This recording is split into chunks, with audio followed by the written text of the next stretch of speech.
তোমাদের সঙ্গে শেয়ার করছি ছোট্ট একটা মিনি ব্লগ, যেটা ছিল আমার হাজব্যান্ডের বার্থডে ব্লগ। সেদিন ছিল 17ই অক্টোবর। আজকে ভিডিওটা পোস্ট করছি। আর মায়ের যেহেতু শরীর ভালো ছিল না, সেই জন্য আমি গেছিলাম বাপের বাড়িতে। সেখানেই কিন্তু ছোট্ট করে একটা সেলিব্রেশন করেছিলাম বরের জন্মদিন। আর এখানে মাঝখানে দেখতে পাচ্ছ বড় পিসি আশীর্বাদ করছিল, আর দু সাইডে যেটা দেখতে পাচ্ছ সেটা ছিল রাত 12টার সময় ছোট্ট একটা কেক কেটে সেলিব্রেশন। এখানে আমার বোন হলুদ বেলুন দিয়ে সুন্দর করে ঘরটা ডেকোরেশন করছিল, আর দাদা অলরেডি কেকটা নিয়ে চলে এসছে, দেখতে পাচ্ছ। চলো এবার সুন্দর করে কেক কাটিংটা করা যাক। তার আগে এখানে ছোট্ট একটা ডেকোরেশন করতে হবে, কেকটা বের করতে হবে এবং টেবিলে সুন্দর করে সাজিয়ে দিতে হবে। আর এখানে তোমাদের দেখিয়ে দিই, কেক এনেছি, তার সঙ্গে ক্যান্ডেল এনেছি, সেগুলো একটু তোমাদের খুলে দেখাই। আমরা যতই বড় হয়ে যাই না কেন, বার্থডে কেক যদি আনা হয় আর একটু বেলুন দিয়ে যদি সাজিয়ে দেওয়া হয়, সবার কিন্তু ভালো লাগে, যে একটু হলেও নিজেকে সেলিব্রিটি মনে হয়, কি বলো। এখানে দেখো ক্যান্ডেল এনেছিলাম, রয়েছে শুভ জন্মদিন লেখা। আর এখানে কেকটা এনেছিলাম মিও মোড় থেকে। এখানে আমাদের কিন্তু সাজানো কমপ্লিট। এখানে আমার হাজব্যান্ড চলে এসছে, দেখতে পাচ্ছ। হোয়াইট কালারের একটা টি শার্ট পরে একদম শুদ্ধ মনের একদম সুবোধ বালক হয়ে বসে গেছে। এখানে রয়েছে আমার দাদার মেয়ে মিষ্টি, একে আমি ভালোবেসে পুকু বলে ডাকি, আর ও আমাকে পুকু পিসি বলে ডাকে। আর এখানে রয়েছে ছোট শালি, মানে আমার কাকার মেয়ে। আর এখানে ক্যান্ডেল জ্বালিয়ে দিচ্ছিল বাবা। আর এখানে দেখতে পাচ্ছ পোকো কোলে বসে গেছে। ও ভাবছে সবার বার্থডে হয়, দুদিন পর পর কেক কাটা হয়, কি মজা ওর। সেই জন্য কিন্তু এখানে ছুরিটা হাতে নিয়ে ও নিজেই বসে আছে। এখন চলো আমাদের কেক কাটিং হবে। আর আগেই বলেছি সবাই আসতে পারেনি, ছোট করে সেলিব্রেশন হচ্ছিল। মায়ের যেহেতু শরীর ভালো ছিল না, সেই জন্য কিন্তু খুব বেশি বড় করে আমাদের এই বার্থডেটা সেলিব্রেট করা হয়নি। বড় পিসি শুধুমাত্র এসেছিল মাকে দেখার জন্য, সেই জন্য বড় পিসি এখানে ছিল, আর কেউ আসতে পারেনি। তো এখানে আশীর্বাদ করছিল বাবা, আর মায়ের যেহেতু পায়ে প্লাস্টার করা আছে, সেই জন্য মা কিন্তু এখানে আসতে পারেনি। তো এখানে কেক কাটিং চলছিল, দেখতে পাচ্ছ কতটা আনন্দ পাচ্ছে এই বয়সে এসে, কারণ বার্থডে হলে এরকম কেক কাটলে সবারই খুব মজা লাগে। এখানে রয়েছে দাদা।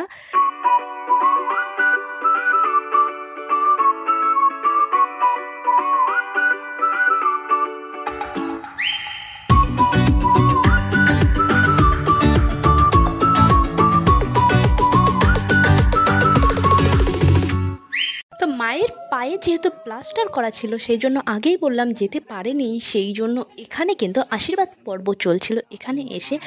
আর গিফটটা পেলে কিন্তু সবারই ভালো লাগে, আর যদি হাতে টাকা পাওয়া যায়, ও মাই গড। তো এখানে দাদা কেক কাটছিল, বলছিলাম জন্মদিন তো তার হয়ে গেছে, এখন তোর বার্থডেটাও সেলিব্রেট করে নি। দাদার বার্থডে জানুয়ারিতে। কেকটা খেতে কিন্তু দুর্দান্ত ছিল। মিওমোরের কেকগুলি এমনিতেই ভালো খেতে হয়, আর তার মধ্যে এটা ছিল স্ট্রবেরি ফ্লেভার, দুর্দান্ত খেতে ছিল। চলো এবার কেক কাটিংয়ের পর সবাইকে দেওয়া হবে। তারপর যেটা হবে সেটা হলো কেকের ক্রিম নিয়ে যে অত্যাচারটা তোমরা দেখলে আমার বোনের ওপর প্রথমেই করা হচ্ছিল, সেটাই দেখতে পাবে। আর তার সঙ্গে তার জিজুর গালেও কেক লাগানো হবে। যখন কেকটা লাগাতে যাবে তখন কি রিয়াকশান হবে সেটা ভাবনার বাইরে, সেটা তোমরা দেখতে থাকো। তার আগে এখানে দেখো বেলুন ফাটানোর কম্পিটিশান শুরু হয়ে গেছে, সবাই মিলে এবার বেলুন ফাটাতে শুরু করেছে। কে কতগুলো বেলুন ফাটাতে পারে।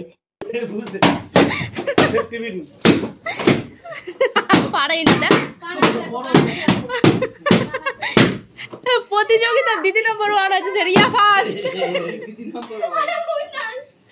রিয়া ফার্স্ট। দেখো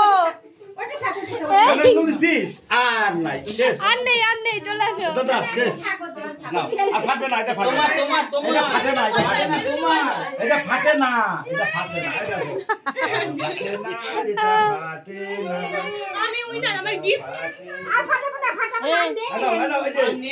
তো তোমরা দেখতে পেলে রিয়া কিন্তু ফার্স্ট হয়ে গেছে বেলুন ফাটানোতে।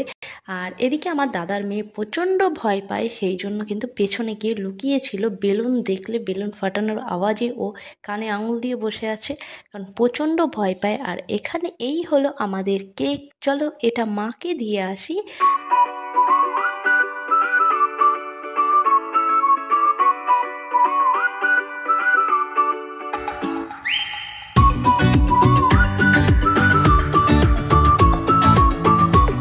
এখানে কেকের ক্রিম নিয়ে যাচ্ছে ওর জিজুকে মাখানোর জন্য, বাট প্রচণ্ড অপছন্দ করে এই কেকের ক্রিমটা মুখে মাখানো। তো এখানে রিয়াকশানটা দেখে নাও, তোমরা দেখেই বুঝতে পারবে। ধরো ধরো দেখে দেখে দেখে নাও নাও এবার নাও Eu falo, que isso assim? Feelings কেমন? কেমন লাগে এবার দেখ গাইস। তো কি আর করা যাবে, শালি যেহেতু এখানে কেকের ক্রিম মাখিয়ে দিয়েছে সেই জন্য এখন কিন্তু শালির ওপর অত্যাচার চলছে। সেই জন্য ও 2 হাত ধরে আমাকে বলছে ওকে ক্রিম মাখিয়ে দেওয়ার জন্য। তো এখানে এই রিয়ার গালে ক্রিম মাখিয়ে কি অবস্থা করেছে দেখেই বুঝতে পারছো। আমাকেও মুখে ক্রিম মাখাতে বাকি রাখেনি, তো দেখেই বুঝতে পারছো। দেখা হচ্ছে অন্য কোনো ভিডিওতে, ততক্ষণের জন্য ভালো থেকো, সুস্থ থেকো। আর নতুন হলে অবশ্যই কিন্তু সাবস্ক্রাইব করে নিতে ভুলো না। এখানে কেক খাওয়ার পরে দেখো এই যে অবশিষ্ট অংশটা, এটা খেতে আমার দুর্দান্ত লাগে। এটা দিয়েই কিন্তু শেষ করছি ভিডিওটা। আর এখানে ছিল বিরিয়ানি, সে বিরিয়ানিটা খাওয়া হবে। তো দেখা হচ্ছে অন্য কোনো ভিডিওতে, ততক্ষণের জন্য ভালো থেকো, সুস্থ থেকো। নতুন হলে সাবস্ক্রাইব করে